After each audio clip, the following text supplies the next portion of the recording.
Welcome to Ask MBA. Now guys, मुझसे अक्सर ये स्टूडेंट पूछते हैं और आई एम श्योर आपके मन में भी होगा कि नॉर्मलाइजेशन होगा कि नहीं होगा।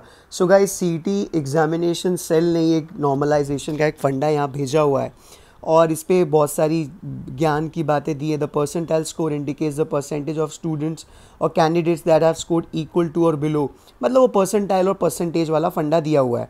Do not get confuse, just like always मैं बहुत ही सिंपल तरीके से एक छोटे से वीडियो में एक्सप्लेन करता हूँ कि आपका नॉर्मलाइजेशन कैसे होगा।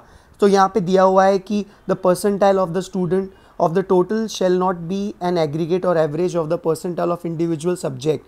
Percentile score is not the same as percentage of the marks obtained, but obviously बात है, हम जानते हैं कि percentile comparison होता है, percentage होता है आपका out of maximum, तो वो सब चीज़ें दी हुई हैं। अब normalization कैसे होता है? अब जैसे कि यहाँ पे एक एग्जाम्पल दिया हुआ है कि डे 1 बैच 1 और सेशन 2 या जो भी है, day 1 batch 1, day 1 batch 2, day 2 batch 1, समझो 2 दिन एग्जामिनेशन हुआ, 2 स्लॉट में हुआ। ये यहाँ पे एग्जामिनेशन दिया हुआ, समझो कि ये वाला जो है डे 1 है आपका पहला दिन एग्जामिनेशन का, बैच 1 यानी पहला स्लॉट, डे 1 यानी पहला दिन, बैच 2 मतलब दूसरा स्लॉट। समझो अगर 2 स्लॉट में एग्जामिनेशन होता है आपका पहले दिन और दूसरे दिन भी 2 बैच में स्लॉट होता है, कितने जन एब्सेंट हुए, कितने जन प्रेजेंट थे, कितने टोटल कितने थे, कितने प्रेजेंट थे एग्जामिनेशन के लिए, और हाईएस्ट स्कोर कितना था, उस बैच के स्टूडेंट का हाईएस्ट स्कोर कैसा था। अब अगर समझो एग्जामिनेशन उस जो आपके जो सेक्शन होगा या तो जो आपका जो स्लॉट होगा, जो आपका टाइमिंग होगा, उसमें अगर एग्जामिनेशन इजी होगा या क्वेश्चंस इजी होंगे तो बट ऑब्वियस है आपका जो हाईएस्ट स्कोर है, वो जो रॉ स्कोर है वो बढ़ जाएगा, हाईएस्ट स्कोर बढ़ जाएगा। हाईएस्ट रॉ स्कोर मतलब आउट ऑफ 200, रॉ स्कोर मतलब आउट ऑफ 200। परसेंटाइल जो रहता है वो रहता है जो पूरा कैलकुलेशन करके निकलता है, वो मैं आपको एक्सप्लेन करता हूँ।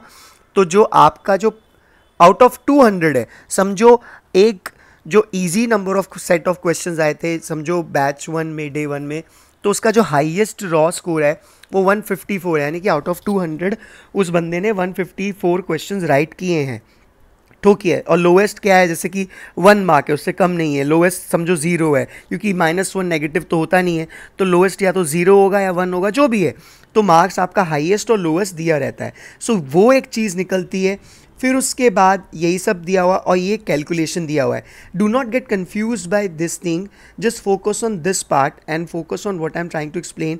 फिर उसके बाद वो लोग क्या करते हैं, ये स्टेप 2 पे जाओ। फिर टोटल परसेंटाइल कैसे निकलता है, 100 into number of candidates appear from the session with raw score equal to और लेस देन T1 स्कोर, जो टोटल नंबर रहेगा, total number of candidate appeared in the session.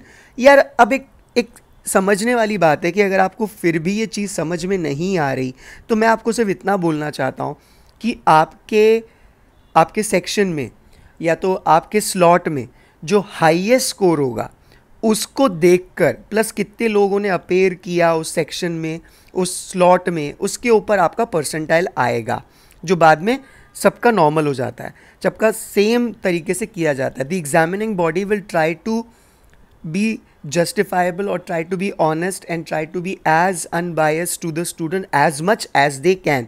अब ऑफ कोर्स सी बात है, 19-20 तो होगा, लक फैक्टर होता ही है, इसीलिए एग्जाम से पहले हम बेस्ट ऑफ लक किसी को भी कहते हैं। So this is there, this is the फंडा।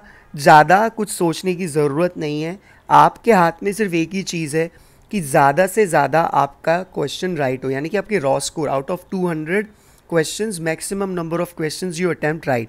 अगर आपका स्लॉट के क्वेश्चंस इजी थे तो जो हाईएस्ट होगा उसके सबसे ज़्यादा मार्क्स होंगे, और अगर डिफ़िकल्ट होगा तो हाईएस्ट अपने आप कम होगा, तो उसको कंपेयर करके परसेंटाइल निकलेगा। तो आपके जो हाईएस्ट वाला जो बंदा होगा या बंदी होगी उससे कंपेयर करके आपका निकलेगा और बाद में नॉर्मलाइज किया जाता है। So this is how exactly it is done. मैं लिंक इसका आपके साथ शेयर कर दूंगा in the description box. However you can also check this on the official website of DTE. This is there. If you guys have any concern and any doubt, please do not worry. Plus, I will keep on making videos about informing you CET result, आगे क्या क्या procedure है, क्या what not. Thank you and